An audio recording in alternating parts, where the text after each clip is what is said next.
Baik, langsung saja kita mulai presentasi kita pada hari ini. Pertama-tama saya ucapkan Assalamualaikum warahmatullahi wabarakatuh. Hari ini kami memiliki 4 anggota kelompok. Yang pertama adalah Muhammad Syahrul Hiban Izul Haq, yang kedua adalah Radifa Metasa, yang ketiga adalah Vida Olivia Fairuz, dan yang keempat adalah Fitri Nur. Di sini kami akan menjelaskan mengenai deteksi dini gangguan psikologi, itu mengenai kesehatan mental. Yang pertama akan saya bacakan adalah pengertian dari kesehatan mental. Next.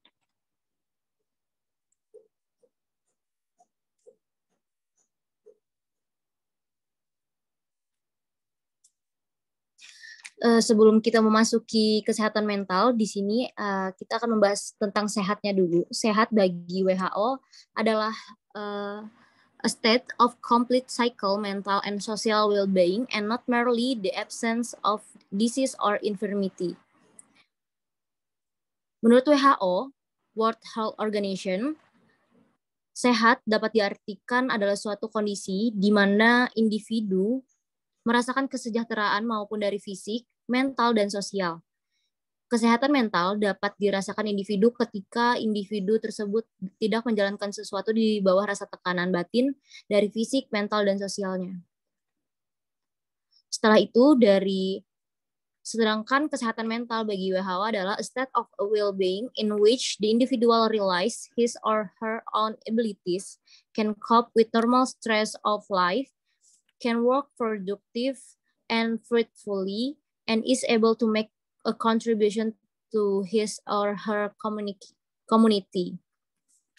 Sedangkan dari kesehatan mental menurut para ahli adalah menurut Piper and Uden, kesehatan mental adalah ketika individu tidak merasakan dan tidak mengalami perasaan bersalah terhadap dirinya sendiri, memiliki estimasi yang realistis terhadap dirinya sendiri, dan dapat menerima kekurangan ataupun kelemahannya, mampu menyelesaikan masalah dalam hidupnya, memiliki kepuasan dalam berkehidupan sosial, serta merasakan kebahagiaan. Menurut the World Federation for Mental Health, WFMH, kesehatan mental adalah kondisi yang memungkinkan perkembangan optimal bagi individu secara fisik, intelektual, dan emosional sepanjang hal itu tidak bertentangan dengan kepentingan orang lain.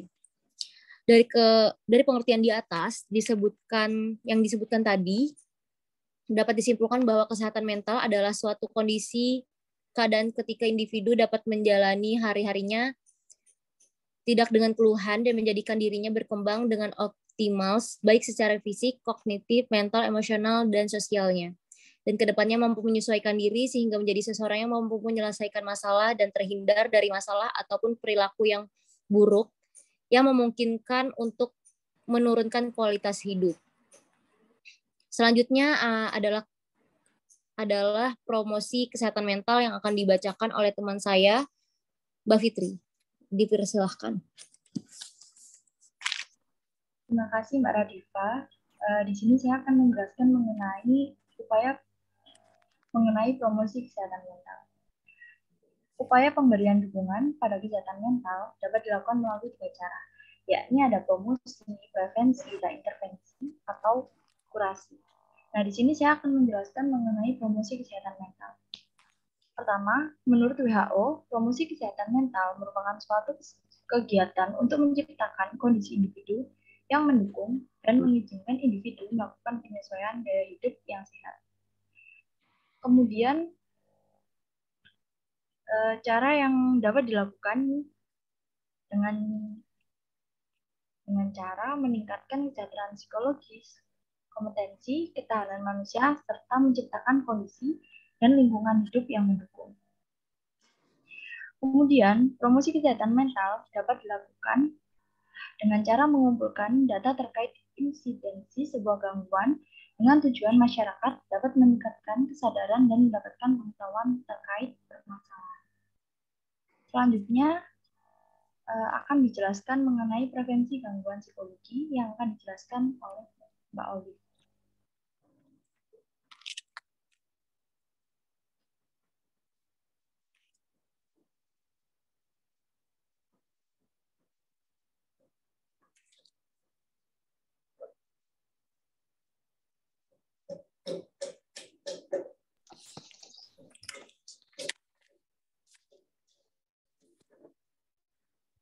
Mohon maaf, untuk Mbak Olivia tidak ada suaranya.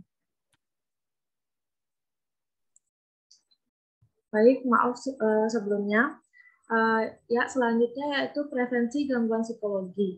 Prevensi kesehatan mental dilakukan untuk mencegah timbulnya suatu gangguan, mengurangi durasi gangguan, dan mempertahankan kemampuan yang tersisa akibat suatu gangguan. Prevensi kesehatan mental sendiri terdiri dari 3 macam, yaitu prevensi primer, prevensi sekunder, dan prevensi tersier. Prevensi primer sendiri yaitu usaha kesehatan mental untuk mencegah timbulnya gangguan dan penyakit mental. Sasaran prevensi primer ini yaitu masyarakat yang dalam kelompok risiko, karena usaha yang dilakukan bertujuan sebagai proteksi terhadap kesehatan mental masyarakat agar tidak terjadi. Selanjutnya yaitu prevensi sekunder. Prevensi sekunder yaitu usaha kesehatan mental dengan menemukan kasus dini dan menyembuhkan secara tepat terhadap gangguan dan penyakit mental. Usaha ini dilakukan untuk mengurangi durasi gangguan dan mencegah jangan sampai terjadi cacat pada seseorang atau masyarakat, sehingga ditujukan pada kelompok masyarakat yang sedang mengalami suatu gangguan. Yang terakhir yaitu prevensi tersier, yaitu merupakan usaha rehabilitasi awal yang dapat dilakukan terhadap orang yang mengalami gangguan dan kesehatan mental.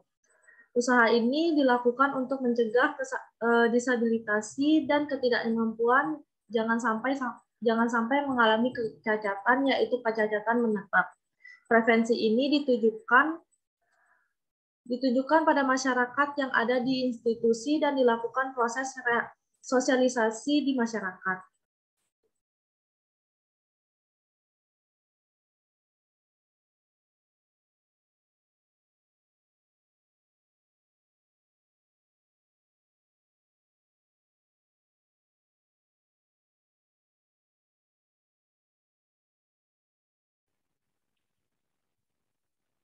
Oke, yang terakhir faktor gangguan psikologi. Di sini terbagi menjadi 2 faktor, yaitu faktor resiko dan faktor protektif. Nah, untuk faktor resiko sendiri yaitu bersifat individual, kontekstual atau pengaruh lingkungan, atau yang dihasilkan melalui interaksi antara individu dengan lingkungannya. Faktor resiko dapat berupa faktor individu dan juga faktor psikososial. Nah, untuk faktor individu sendiri, faktor genetik atau konstitusional, kurangnya kemampuan keterampilan sosial seperti menghadapi rasa takut, rendah diri, dan rasa tertekan. Adanya kepercayaan bahwa perilaku kekerasan adalah perilaku yang dapat diterima dan disertai dengan ketidakmampuan menangani rasa marah. Kondisi ini cenderung memicu timbulnya perilaku resiko tinggi bagi remaja. Nah, untuk faktor psikososial itu seperti dari keluarga, sekolah, maupun situasi dan kehidupan. Untuk keluarga sendiri, contohnya ketidakharmonisan antara orang tua ataupun orang tua dengan penyalahgunaan zat. Nah, untuk situasi yaitu situasi dan kehidupan. Itu seperti kemiskinan, pengangguran, perceraian orang tua, dan adanya penyakit kronik pada remaja. Untuk sekolah, seperti halnya bullying ataupun perundungan lainnya.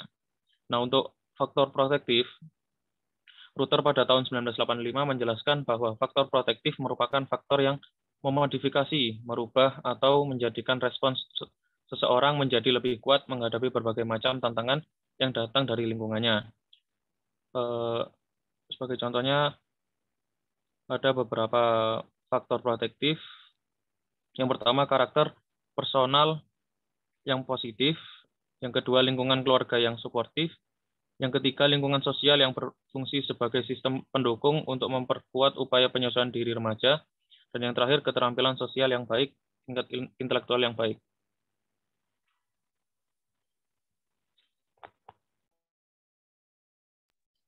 Baik, itu tadi adalah presentasi dari kami.